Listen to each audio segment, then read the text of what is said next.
¿Cómo están, queridos telespectadores? Aquí estamos nuevamente junto a ustedes en nuestro bloque Verdadera Justicia y en esta oportunidad con un muy interesante invitado que es de la casa porque ha venido varias veces, Esteban Silva, presidente de la Fundación Constituyente 21, sociólogo y muchas otras cosas, comentarista internacional de Hispan TV, de Sputnik, entiendo, ¿no? Sí. De Sputnik y de qué otra, y de Telesur. Más esporádicamente, sí, claro, también. Ya. Sí. Bueno, así que ustedes pueden imaginarse, queridos telespectadores, que tenemos muchos temas para conversar con él. A mí me gustaría, Esteban, más que hacer un recuento del año pasado, digamos, que de alguna manera lo hemos estado haciendo, porque hay tanto que conversar, que me gustaría que partiéramos primero dando un barniz en el ámbito internacional, antes de meternos de frentón aquí en lo nuestro.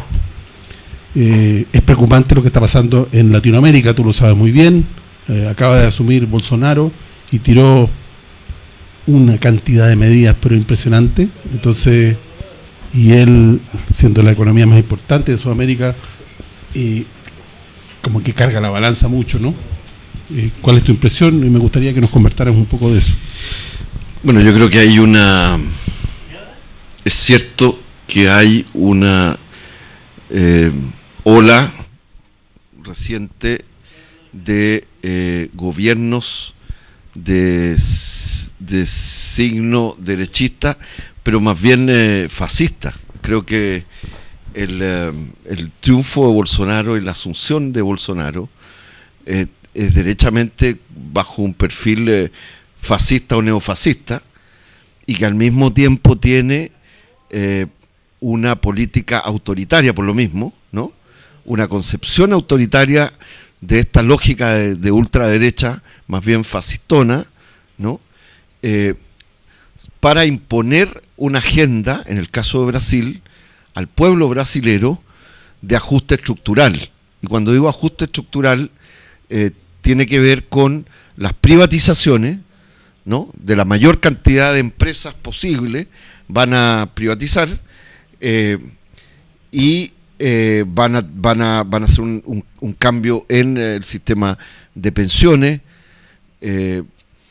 Han puesto ahí a la cabeza a Guedes, que es un ministro que además lo nombró en 3 carteras a la vez, muy poderoso, que es un Chicago Boy de la escuela de Chicago, que es una escuela neoliberal dura, ¿no? En Chile lo conocemos, incluso este señor ha estado vinculado a Chile, ¿no? Y a los Chicago Boys chilenos.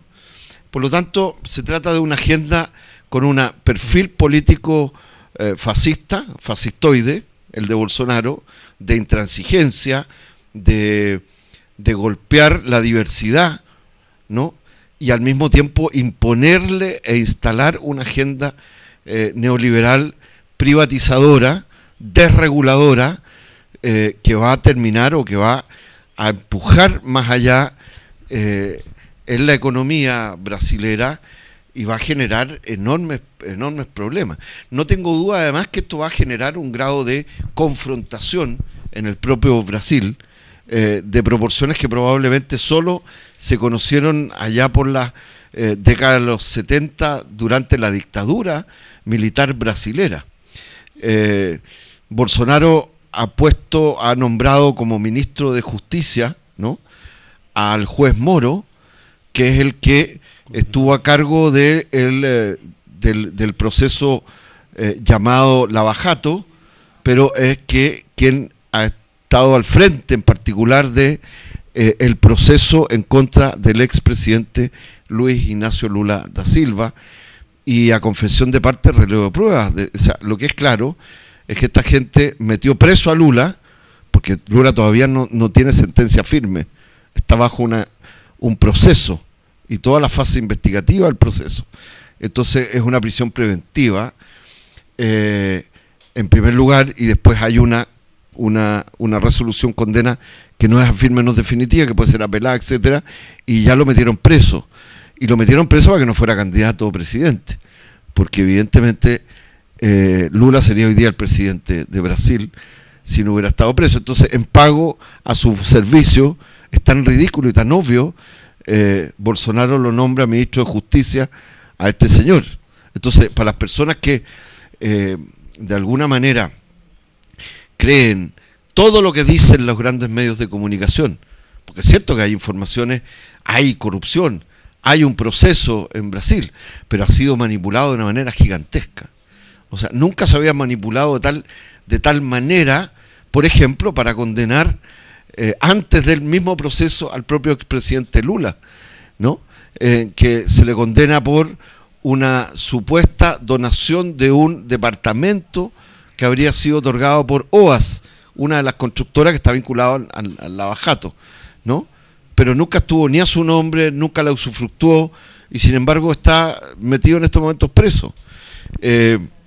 Y durante la campaña más bajo un régimen casi sin ninguna posibilidad de comunicarse con el exterior, ¿no?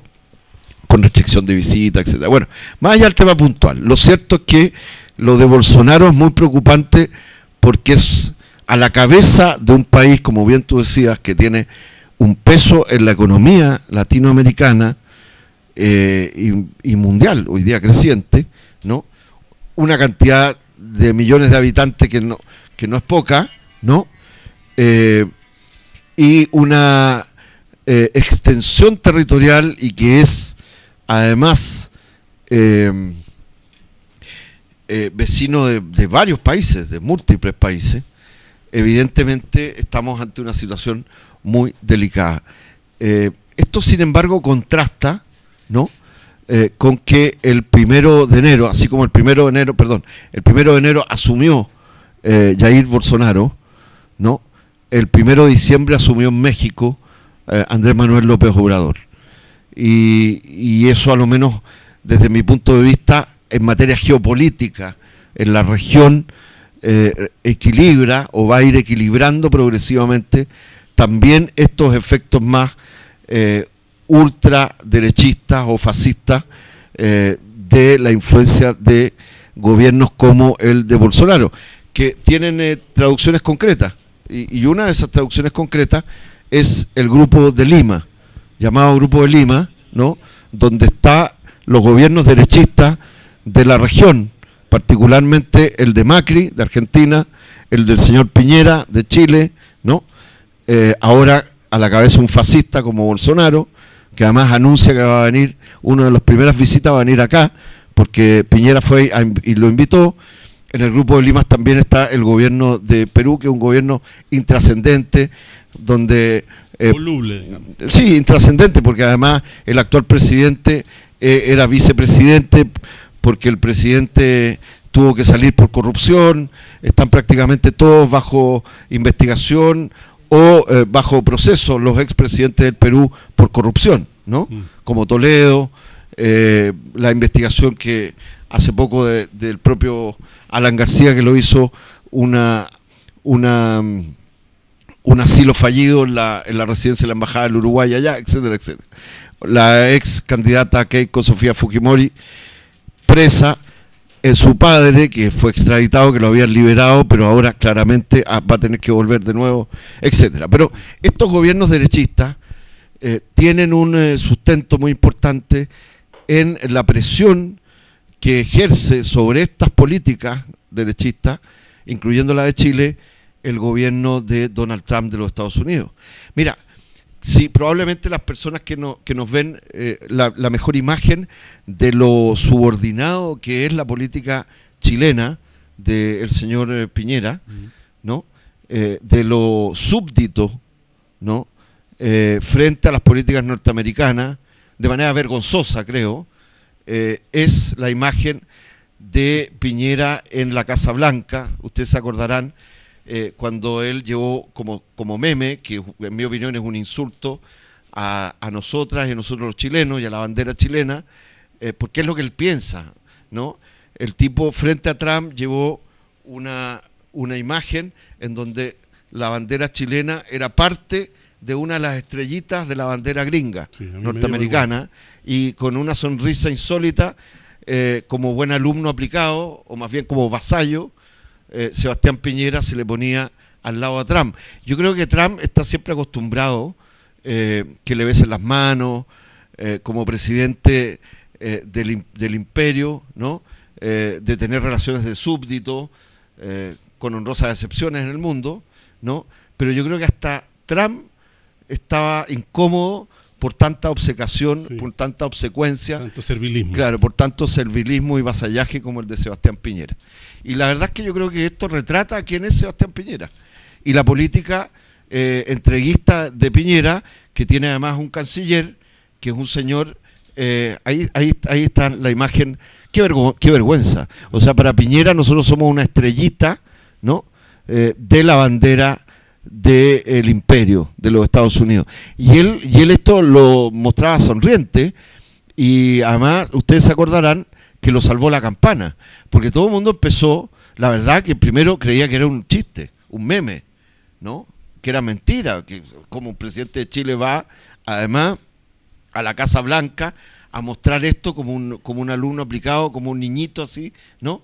Qué vergüenza este señor. Y sin embargo, a este señor lo salvó la campana, porque la gente y las distintas opiniones y políticas, culturales, la gente empezó a expresar su opinión, pero recuerden ustedes que lo salvó la campana porque 3 días después, alrededor, 3 o 4 días después, vino el fallo de La Haya, que le fue favorable a los argumentos de la parte chilena respecto de Bolivia, y entonces este señor se insufló como un patriota después de que había ido a vender nuestra bandera de manera vergonzosa, de manera vasalla, ¿no? Frente a Donald Trump. Este señor apareció como patriota, ¿no? Y se fue al norte, ¿no? Y presidió a militares que desfilaban frente a él, y pasó piola, ¿no? O sea, un tipo que se sienta en la bandera chilena, que representa al pueblo chileno, que cree que es parte de la banderita, que es parte de la institucionalidad de los gringos, y que además se comporta como un vasallo frente a Donald Trump, se salvó campana. Todo esto lo quiero decir porque creo que es la mejor manera de explicar lo subordinado que es la política exterior chilena. Además tiene un canciller que es un tipo que sencillamente nadie sabe que es canciller, ¿no? Que además se le conoce por haber escrito un par de libritos. Hay un solo libro relativamente interesante, que es su ruptura con Cuba, ¿no? Como buen renegado, este señor fue un comunista converso y que hoy día es un ultraderechista, pero que no ha escrito nada relevante, con franqueza, salvo este tema sobre Cuba. Entonces nadie sabe quién es Ampuero tampoco. Y la verdad es que es Piñera que dirige la política exterior. En general los cancilleres, no sé si te has dado cuenta que en las encuestas siempre aparecen los mejor rankeados, sí, porque la gente tiende a pensar que la política exterior es buena, Heraldo Muñoz, de hecho, o es positiva. Era el mejor evaluado. Claro, sí, porque lo que pasa es que cuando uno cree que lo que dice el Mercurio de la Tercera es verdad y no escarba y no tiene esa capacidad de autocrítica o de visión más crítica, evidentemente la gente tiende a pensar que esas cosas son ciertas. Pero bueno, ¿y por qué quiero hacer esta vinculación? Quiero hacer esta vinculación porque hace pocos días, horas ya, el Grupo de Lima, que es este grupo que reúne a los presidentes derechistas, ¿no? Que fue impulsado por el señor Heraldo Muñoz, que supuestamente era de centro izquierda, pero era absolutamente derechista en materia de política económica internacional, absolutamente pro-yanqui. En materia de... Claro, yo creo que Heraldo Muñoz probablemente no va a la Casa Blanca a mostrar una banderita de que somos parte de la bandera norteamericana, pero en la práctica se ha comportado de esa manera.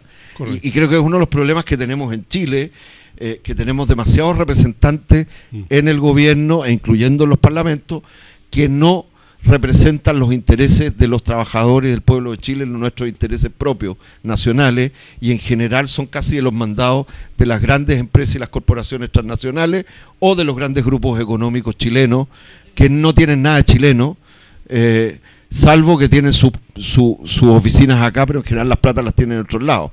Pero bueno, entonces, volviendo al tema, hace poco se ha producido otra ignominia, o sea, después de esto, y es que Chile por primera vez, de manera insólita, la política exterior chilena, salvo durante los años de dictadura, pero no los cuento porque eso era una dictadura vil, ¿no? Que además estaba completamente aislada, dirigida por un militar corrupto, ladrón, como Pinochet. Todos sabemos que además de ser violador de derechos humanos, un gran ladrón. Ya ha quedado claro que él y su familia han robado buena parte de dineros que eran de los chilenos. O sea, en general la derecha siempre se quedan callados sobre el tema de los excesos, qué sé yo, pero la verdad que este señor es un completo ladrón, ¿no? Pero bueno, el tema concreto ahí es que el Grupo de Lima ha hecho algo insólito respecto a la tradición de la política exterior chilena, que era tener un mínimo respeto sobre la legalidad internacional, sobre la autodeterminación de los pueblos, sobre su propia soberanía e institucionalidad. Y es que en el caso de Venezuela, ¿no?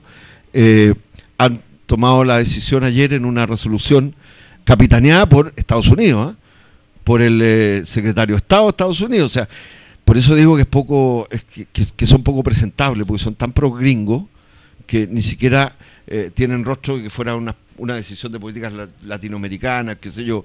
Esto es como en los peores tiempos de la OEA, que es una cosa absolutamente como una oficina de los gringos, ¿no?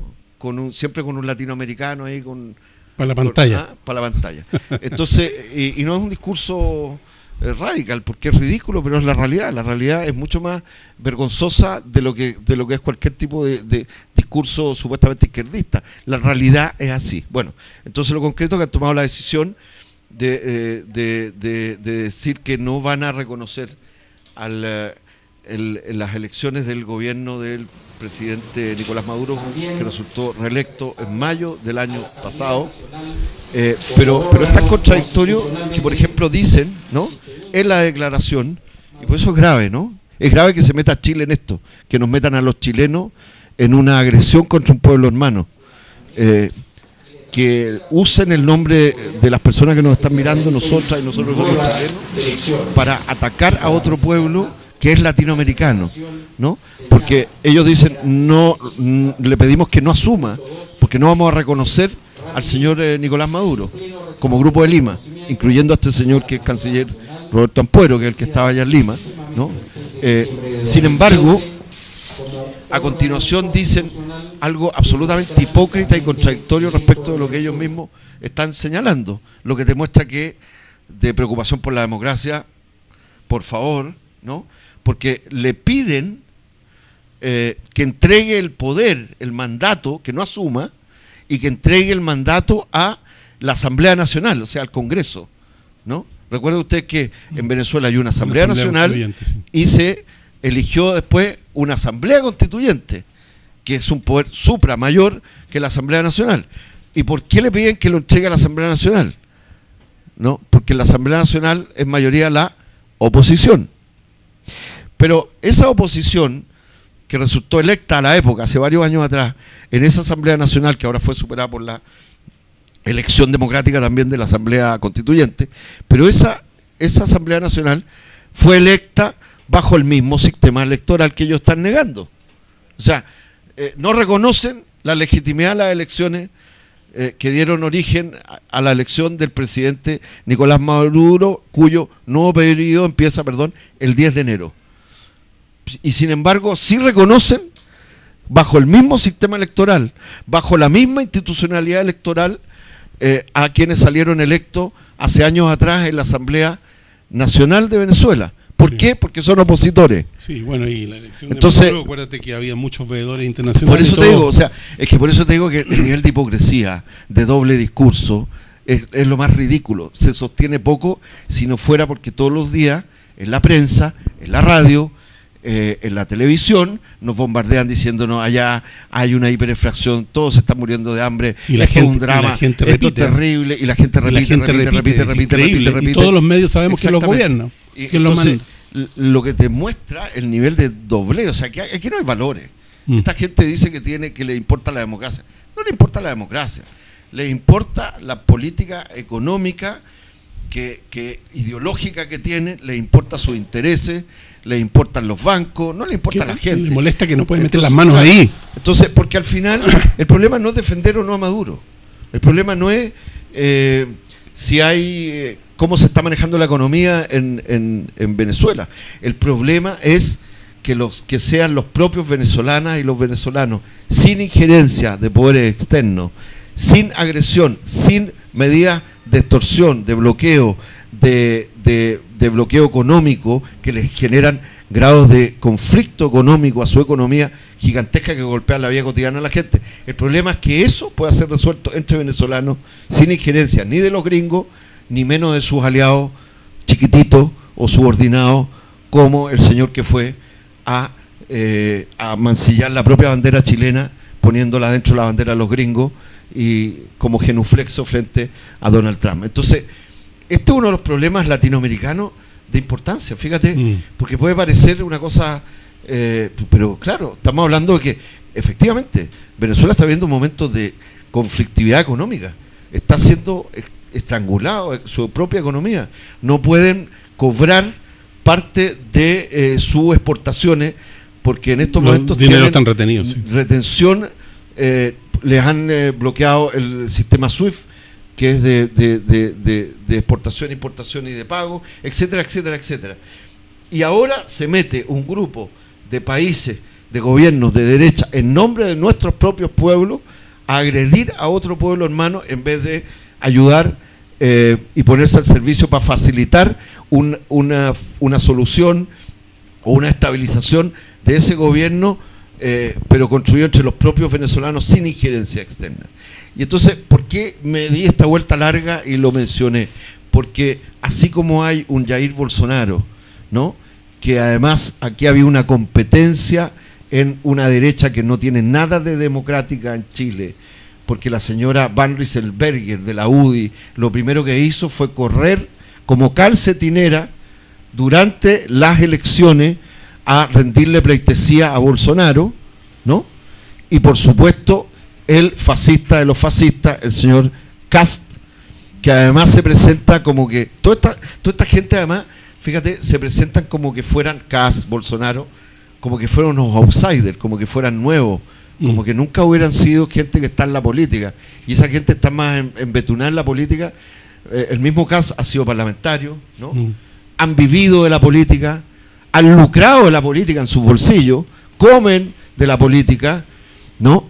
En el caso de Bolsonaro están metidos en varios negocios turbios y corruptos, y sin embargo la derecha y los medios de comunicación los presentan como que son frente al agotamiento, a la crisis, a la corrupción, al resentimiento que le crea a la gente legítimo ver corrupción, no salidas económicas, etcétera.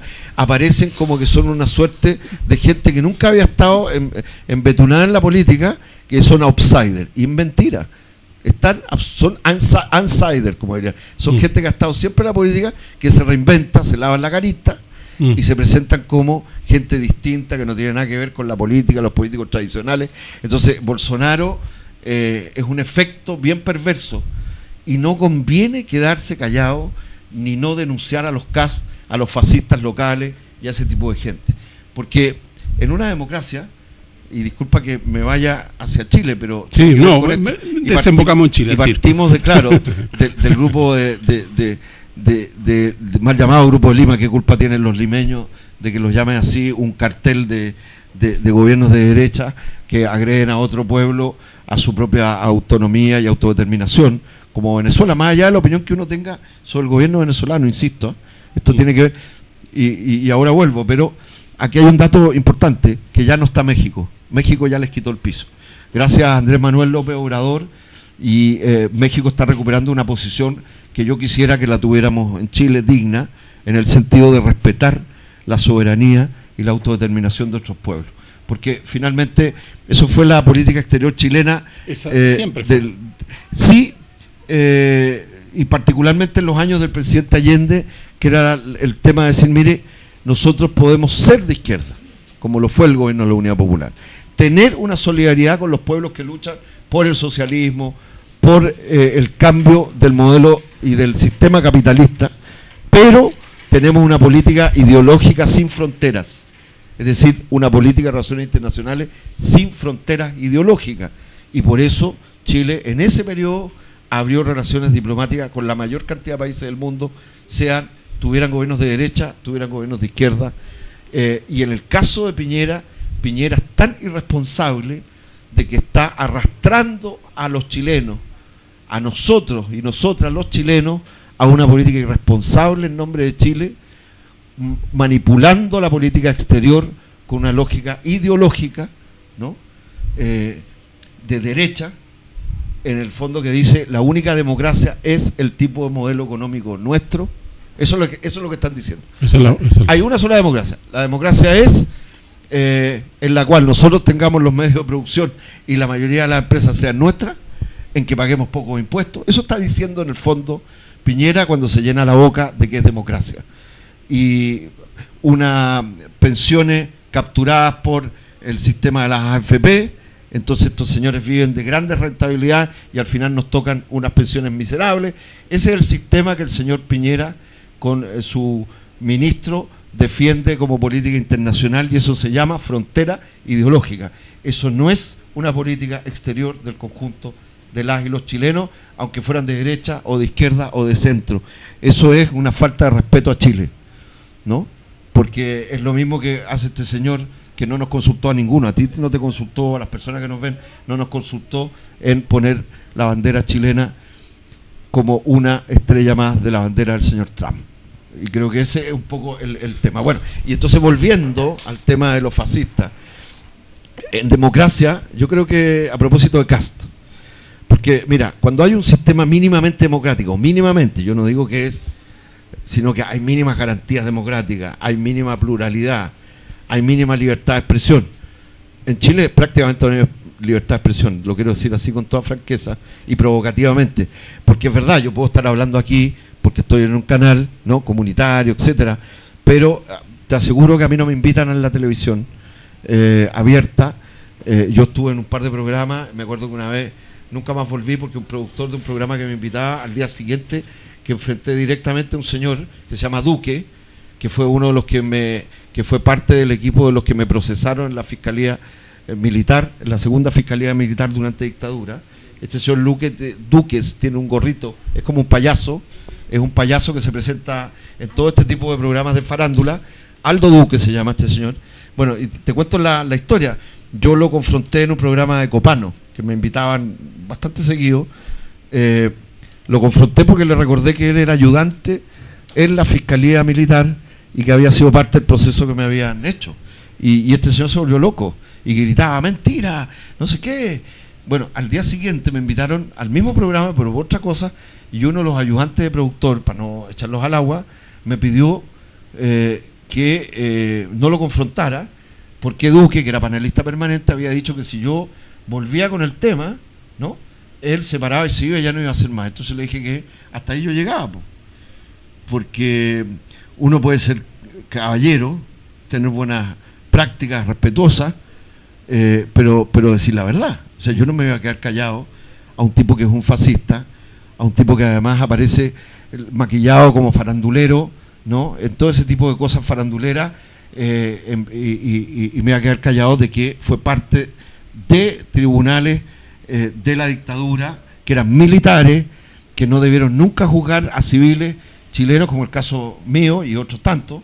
Yo tuve la suerte de que al final fui sobreseído, pero me metieron Seguridad Interior del Estado, y fue una querella de militares y de carabineros también, etcétera, y no fue por maltrato de obra, porque en general las otras que te inventaban, es como cuando uno le cree algo aquí a los carabineros. Yo creo que este es un país donde nadie ya le crea nada a los carabineros, no solo por el Paco Gate, porque es una institución que está profundamente corrompida, ¿no?, y ha tenido que cambiar porque están corruptos, no por otra cosa, y con plata de todos nosotros, ojo, pero además han operado asesinatos como el de Catrillanca y otros montajes como Huracán. Entonces nadie podría creerle a una institución que decía que es orden y patria, en que uno le gustaría, por supuesto, que fuera una institución limpia, ¿no?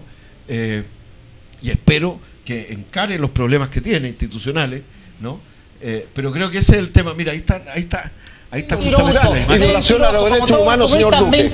Y ahora usted se sienta acá, y no le dice a la gente que fue actuario en la Fiscalía Militar del fiscal Torres. Ya, tiempo. Usted fue cómplice de la dictadura y la Fiscalía. A ver, Duque Santos. Bueno, cómplice de la dictadura, efectivamente, eso es lo que le dije, pero por eso, y les agradezco que hayan puesto esa imagen, porque quiero aprovechar entonces de contarles que al día siguiente, después de eso, el productor o el ayudante productor que me habían invitado se vio compelido por este señor que me trataba como me trató, que al final creo que se le revierte la palabra cobarde al mismo, se vio compelido a decirme que yo no podía volver en estos tonos o enfrentarme con este señor, y yo le dije que en esas condiciones yo no podía aceptarlo, con franqueza. Y cuento esto porque esto tiene que ver con la libertad de prensa, pues, con la famosa libertad de prensa, porque al final, cuando una parte de las noticias, y mire, aunque no piensen como yo, sino que como otra persona, lo mismo, pero una parte de las noticias, sean económicas, sean políticas, sean culturales, sean no aparecen, son invisibilizadas. Uno saca declaraciones, llama a los medios, al final no sales en ninguna parte, ¿no? Es porque están moldeando la opinión de las personas, y eso es falta de libertad. Y eso, ¿quién lo digita? Los editores o los dueños de estos medios de comunicación, que son grupos económicos. Por supuesto. No es que sea... No, son grupos económicos. Y son de la misma vereda, todos. Dicen, esto se edita, y muchas veces ni siquiera, porque dicen, no, nosotros nos censuramos. Muchas veces ni siquiera lo necesitan. ¿Por qué? Porque los periodistas, los comunicadores, las personas que trabajan, como saben quiénes son, muchas veces ya se autolimitan de entrada. Tratan de, pero se autolimitan de entrada, ¿no? O lo otro ahora es la construcción de mentiras, bueno, si no, nos estamos yendo a otro lado, como la que hizo este señor Carrera, se llama, ¿no? De la Radio Agricultura, que además no es periodista, o sea, el tipo no es profesional, no es nada. Ignacio de la Carrera. Ignacio de la Carrera, pero se permite inventar para tratar de golpear y mancillar a Camila Vallejo con una falsa noticia que es absolutamente además agresiva y que es ridícula. Y lo que es peor es que termina siendo asumida por un medio sospechoso, ¿no? Porque en general todas estas cosas son medios fachos, son los medios que toman una Fox News de un tipo así. Obviamente no hay gente que, como él dijo, me equivoqué, yo no verifiqué la información. Eso se hizo de mala leche, perdonando la expresión. Bueno, de Canal 13 lo hizo muchas veces. Claro, por supuesto. Y bueno, y eso también tiene que ver con la libertad de la gente. O sea, primero la libertad de acceder a una información plural, a puntos de vista distintos. Tener la posibilidad de saber que un hecho se puede mirar de varias visiones y puntos de vista, y no de una sola visión, que termina siempre atrapando la cabeza, los sueños, las expectativas de las personas. Y por eso digo que es tan importante, y volviendo ahora al tema de Kast, de confrontar a esta gente, porque empiezan a construirse operaciones con manipulación de encuestas y manipulación de los medios. Entonces este señor ahora aparece en una última encuesta como que por mención espontánea, que está en el primer lugar, y eso está construido absolutamente como parte de una operación mediática, política, destinada a subir al tema. Y entonces siempre pasa con los movimientos ultraderechistas y fascistas. Nos ha pasado en el campo democrático, del color que tú quieras, que es decir, hay siempre la gente empieza a dividirse, dice, no le den bola, este tipo no es irrelevante, es un chiste, ¿no? Como Bolsonaro, es un chiste, no, ignorémoslo.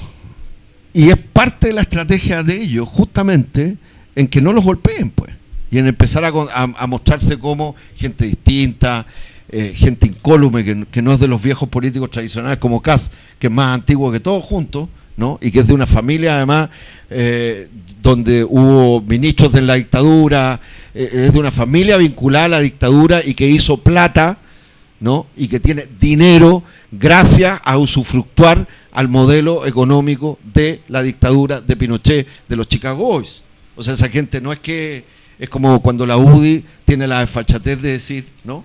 Que son un partido popular, cuando finalmente eran una franquicia. Todos sabemos lo que es una franquicia, que al final la paga otro, ¿no? Es una franquicia en política del Grupo Penta. O sea, al final nos dimos cuenta que quien financiaba toda la política, ¿no? Y a los tipos de la UDI, más el raspado de la olla del señor Esteban Moreira, que se hace el loco, ¿no? Que es un corrupto completo, ¿no? Entonces, ese tipo de cosas no se dicen. Y suenan duras, pues, suenan fuertes, porque empezamos a dejar pasar a fenómenos fascistas o a personajes que son peligrosos para la democracia. Y yo creo que mira, ahí tenemos a José Antonio Kast en la franja del sí, se ve más jovencito, el del país ganador, ese era el país ganador que querían. Entonces ellos además eran todos pinochetistas acérrimos, ¿no? Y además en ese tiempo no sabíamos que Pinochet era un asesino. Sí, sabíamos que Pinochet era un punchista y además era un tipo bien cobarde, ¿eh? Porque ni siquiera él encabezó con claridad el golpe. El tipo se fue posesionándose después porque era un mediocre. O sea, Pinochet era un mediocre en todo sentido, ¿no? Pero evidentemente, además de eso, después supimos que es un corrupto, que es un ladrón, ¿no? Que es un señor que le robó al erario nacional. Entonces, bueno, por eso quiero insistirte, hoy día estoy como sí, yo creo que las cosas hay que decirlas porque este tipo de personajes empiezan a construir sentidos comunes como que fueran distintos y creo que son muy peligrosos para la convivencia nacional. Quien viene a sembrar odio en Chile son ese tipo de personas, ¿no? Ahora, a mí me preocupa mucho que la manipulación mediática, los medios están todos en manos de la misma vereda, son todos de extrema derecha los dueños de los medios y manipulan la opinión de la gente. Y por otro lado, no tenemos una oposición, no hay oposición. El progresismo le está sirviendo en bandeja a los gobiernos a la derecha. Y la derecha se ha planteado justamente, a pesar de todo lo que pudiera creerse, el caso de Bolsonaro lo vimos, se ha planteado como una alternativa popular. Yo hemos hablado con gente de las bases y la gente de la derecha va a hacer un trabajo de bases. Eso es algo que no han hecho otros grupos, por ejemplo la exconcertación un poco a lo mejor por razones económicas, ese Frente Amplio tampoco tiene la capacidad de hacerlo, pero ese trabajo de base, ese trabajo a nivel popular lo han hecho. No sé si lo han hecho bien, pero lo han hecho. Me consta porque lo he conversado con algunas personas y sí que impresionante lo que han hecho allá. Sí, yo creo que son temas en varios órdenes. Yo sí creo que hay una oposición. Lo que pasa es que ¿qué tipo de oposición y dónde está esa oposición? ¿Cuál es la percepción que uno tiene de una oposición? A ver, yo estoy convencido que hay una gran oposición de los chilenos a que se siga manteniendo el sistema de las administradoras de fondos de pensiones. Y estoy convencido que hay una gran cantidad mayoritaria de chilenos que son opositores a la reforma que busca salvarle, justamente salvar el sistema en favor de ellos mismos, que es la que propuso Piñera. Correcto, ¿no? pero ahora, perdona. por eso es que ¿a qué voy? Si uno, claro, se identifica la oposición solo en el Congreso, en el Parlamento, evidentemente ahí estamos guateando, como diríamos en un sentido bien chilense, ¿no? Porque tenemos parlamentarios, no quiero generalizar porque no son todas ni todos así, ¿no? Pero mayoritariamente es un parlamento más bien fofito. Es un parlamento que en que, por ejemplo, hay temas que son relevantes, en que hay algunas veces que ni siquiera están en la sala para votarlo, y muchas organizaciones que están involucradas, que les importa tal o cual proyecto de ley, porque ni siquiera hablo del gran público. El gran público no tiene idea de lo que se legisla. Yo a veces escucho gente que dice, no, es que en la base tienen que saber cómo son tales y cuales cosas, pero no lo saben ni los parlamentarios. Los partidos políticos no hablan de política, hablan de administración, de quién es el candidato, de cómo se corta la torta, pero no del tipo de modelo económico, del problema ideológico, del problema, no, nada.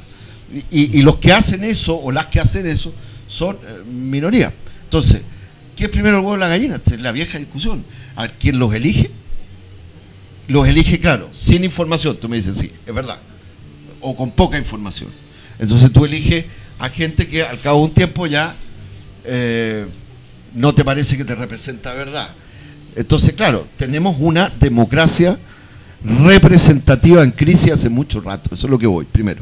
Es decir, si tú no cambias la Constitución chilena, que aquí, por supuesto, o sea, acá llegamos a tener una presidenta, como la presidenta Bachelet, que ahora está en la ONU y que todos los días hace noticias como alta comisionada de Derechos Humanos de la ONU, pero resulta que la presidenta Bachelet se comprometió como candidata a una nueva constitución y después además hizo una faramalla. Para mí una faramalla, porque es poco serio lo que hizo, con toda franqueza, más allá de que sus partidarios, mucha gente, yo siempre he conversado, tengo muchos amigos de ese mundo que me dicen, no, es que no tuvo condiciones, no sé qué, pero cuando digo faramalla, pero imagínate, es poner 2 años antes en el presupuesto de Chile, que se discutió entre el Ejecutivo y el Legislativo, una cantidad que no era muy grande tampoco de dinero, y que ya a la derecha le parecía espantosa, ¿no?, para el llamado proceso constituyente, y que al final terminaron siendo, ¿cuánto? ¿20.000 personas? ¿200.000? Pongamos, no sé. Quiero darle incluso mucho más. Nada de gente discutiendo, cuando había antes una demanda nacional de una asamblea constituyente por una nueva constitución. Y entonces muchos dirán, pero ¿para qué sirve esto? Bla, bla, bla. No, pues sí, tiene que ver cómo uno ordena su casa. Tiene que ver la relación entre el capital y el capital, la inversión extranjera, y qué tipo de capital con el Estado. Tiene que ver con las formas de propiedad, tiene que ver quién es el dueño finalmente de la pesca real. Si también somos los chilenos a través de los pequeños pescadores artesanales, o son este grupo de las famosas 7 familias, que a lo menos alguna gente recuerda que hay 7 familias. El señor Angelini, el señor, a propósito de los puertos, ustedes saben que los puertos están entregados en concesión, y son casi las mismas familias, grandes, incluyendo a este señor cuyo padre era un fascista, un nazi, von Happen, ¿no? Que le encantaba y que decía que si la Bachelet en el primer periodo se ponía un poquitito así social, era bueno que viniera Pinochet. Ese es el señor cuyo hijo es el gerente, ¿no? Que ahora está incumpliendo los acuerdos a los que llegó esa empresa que concesiona parte del puerto de Valparaíso con los trabajadores, y lo hicieron expresamente para que bajaran la huelga antes de las fiestas del 1 de enero, y ahora están incumpliendo. Bueno, dicho este paréntesis, ¿no? Porque claro, por donde veas tenés hoyos, pus, y sale la cosa por todos lados.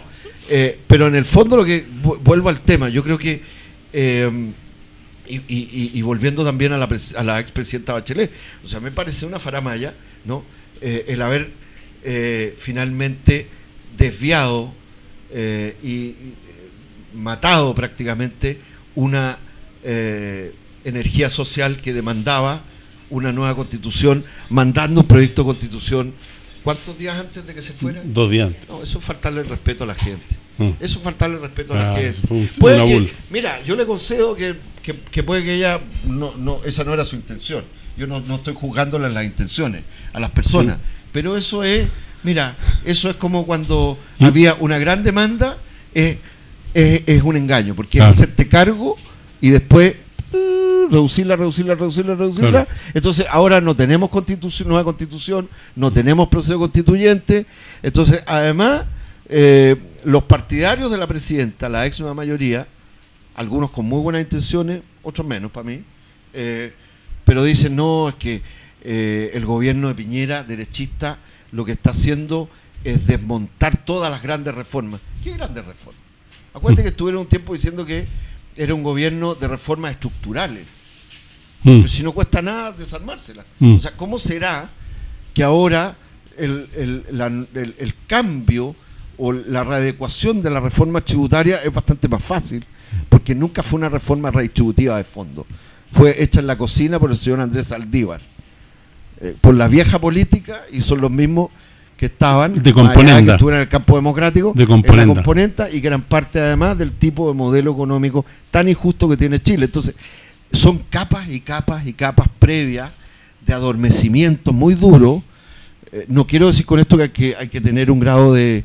Yo creo que hay que ser optimista en la voluntad siempre, aunque uno sea pesimista en la razón, en el sentido de cómo diagnostica. Por eso voy a lo que tú decías. Yo de verdad creo que mientras no cambiemos el escenario, el piso, el lugar desde donde se desenvuelve la gobierno-oposición, los movimientos sociales, las intenciones de reivindicaciones de los sindicatos, de las organizaciones, y estas son las reglas del juego, siempre la oposición va a ser fofita.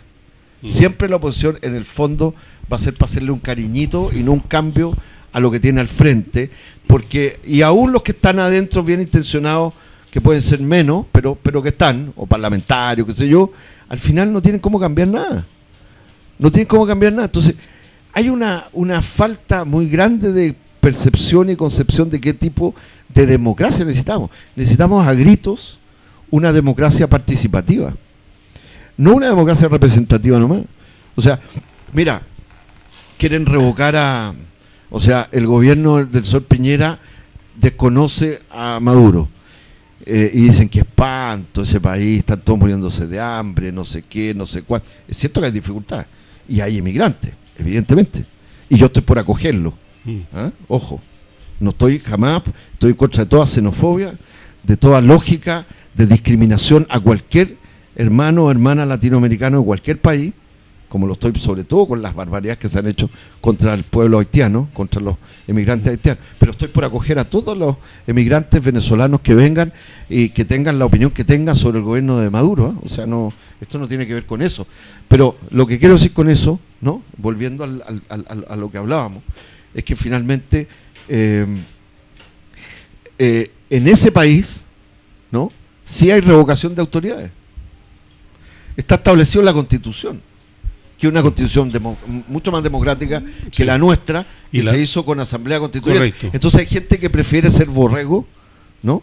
O que prefiere... La mayoría, diría. Claro, o que prefiere sencillamente, no hagamos conflicto, ¿no? Prefiere seguir quejándose despacito, ¿no? Para no meter mucha bulla. Para no meter mucha bulla, para hacer un cambio más de fondo. Es verdad, los cambios nunca son fáciles, siempre traen conflicto. El conflicto es parte de la vida humana. El tema es cómo se manejan los conflictos, con qué niveles de conflictividad, valga la redundancia, y de fraternidad, y de espacio. Y yo creo que ese es el problema. Entonces, yo creo que tenemos la oposición que se merece el sistema. Un sistema que está hecho para que los mismos grupos económicos de siempre, y de lo mismo si gobierna unos que se llaman de derecha, ahora de derecha más dura, como el señor Kast, eventualmente, pues es un peligro. Sí. O los que son reformistas, a pesar de sus buenas intenciones, que terminan haciendo lo mismo. Sí, estamos de acuerdo que el piso fundamental, el rayado de la cancha de una nueva constitución es fundamental. Pero ¿sabes qué? Y la pregunta yo se la devolvería también a los déjame, pero además, ni siquiera se respeta la actual constitución. Ah, no, por supuesto. O sea, hoy día tú no te puedes movilizar, tú te paras en una esquina con un letrero y te llevan preso. Y eso, estás violando la Constitución, artículo 19, numeral 13. No te puedes, es imposible, o sea, tú no puedes protestar, no puedes ser disidente de ninguna política del gobierno. Porque si no te llevan preso. Si lo estamos viendo cada rato. Bueno, pero es que, sí, estoy de acuerdo, pero si en este país tenemos un problema estructural desde el origen. O sea, a propósito ahora del tema, mapuche. Tenemos un pueblo originario acá, que desde que llegaron los españoles y luego vino la independencia de los criollos, hijos de españoles nacidos en Chile, más toda la ha sido parte de una dominación brutal. Sí. Y acuérdate que se le llamaba pacificación de la Araucanía al genocidio y al asesinato estructurado. Y además eran políticas de tierra arrasada. Correcto. Porque el ejército chileno llegaba, quemaban las rucas, quemaban todo, mataban a las familias completas, incluyendo sus animales, y después decían no encontramos a nadie. Eso se llamaba tierra arrasada, y eso era la pacificación de la Araucanía. Y eso lo hizo el ejército del Estado de Chile.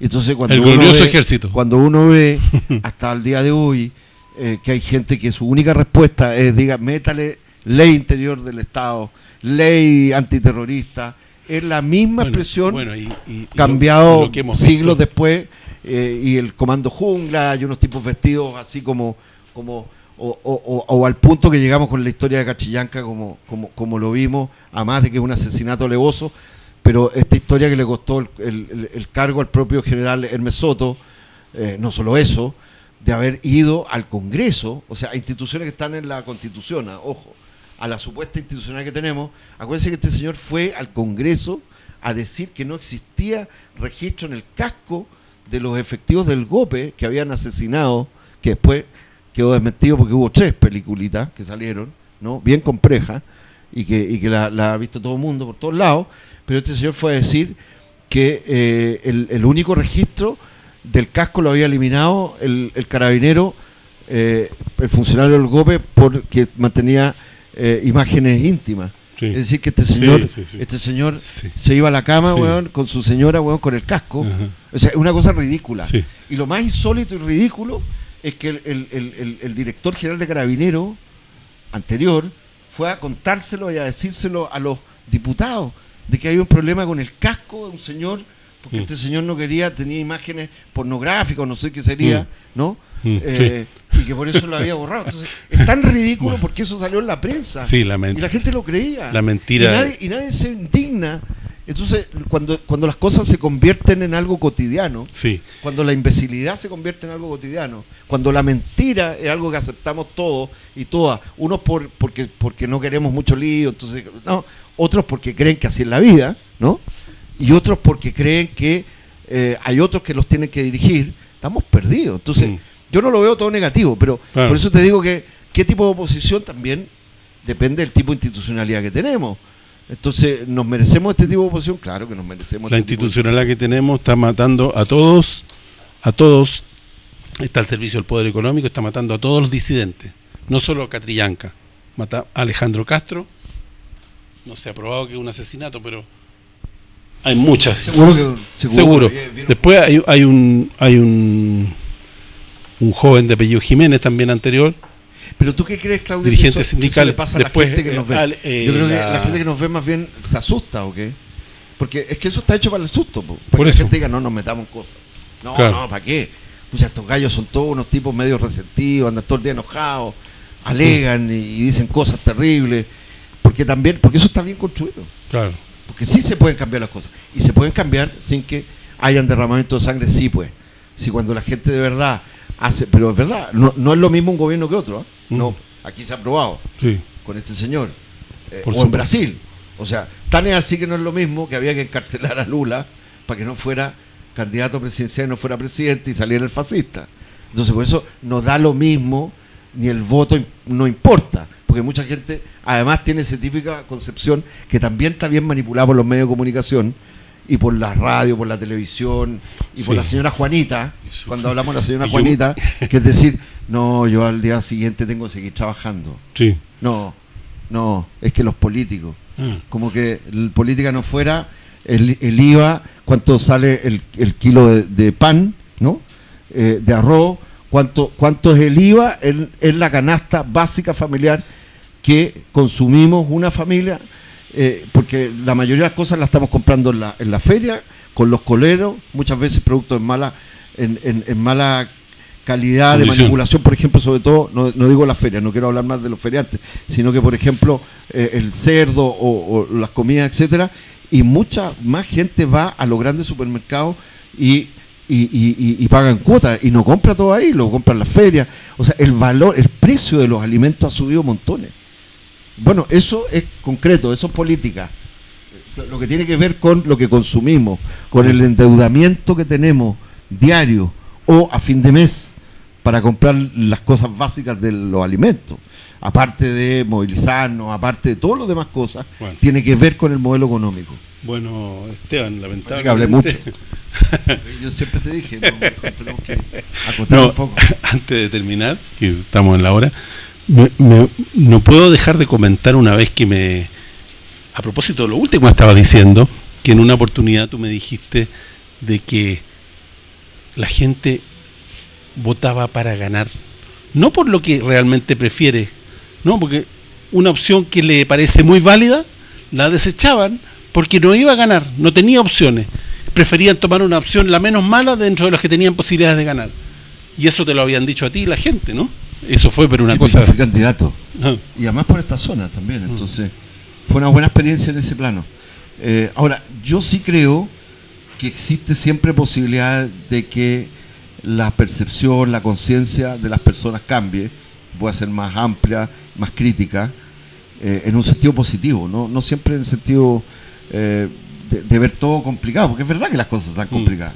Es verdad que aprieta el zapato, es verdad que uno llega a la justa al fin de mes, es verdad que uno vive sobreendeudado, es verdad que uno vive con las angustias de tener la plata para las cosas básicas en su propia familia. Vivimos así, ¿no? Pero sí también es posible construir relaciones más amables, más solidarias, y enfrentar y mejorar ciertas cosas. Y claro, para eso efectivamente hay que cambiar el concepto, ahí voy, a lo que tú decías, de la política como ganador.